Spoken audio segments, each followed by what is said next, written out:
I'm gonna use a magnifying mirror. I double cleanse using a toner. I do this after washing my face with normal water. It gonna help my pores shrink, just to make sure you're gonna get off the last bits of makeup product. And of course the morning oilness. Apply Burt's Bees lip balm, that's in peppermint flavor. Next, I'm going to moisturize my face using Olay SPF 25. I'm gonna start off in my eye area, my forehead, my cheeks. Oops, that's another massage tool. This one is actually from the fridge. Yep, just to reduce the puffiness of my face. See how puffy my face is. It may help in absorbing the product too.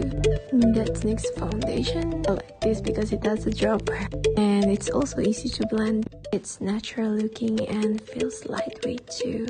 To spread it evenly, I'm gonna use a beauty blender spray with aloe vera mist. Guys, this one is the huge version of beauty blender from Real Techniques. It can blend your foundation in less than a minute. I have used a concealer to awaken my tired looking eye.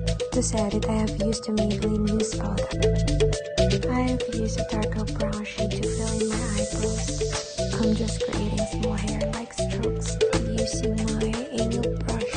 I have used the brown shade to fill in the inner corner of my eyebrows. Here I'm just blending the product using a spoon. This helps in blurring out the harsh lines. Okay, I'm just finishing the other side. Then I put a little contour on my nose of the excess loose powder.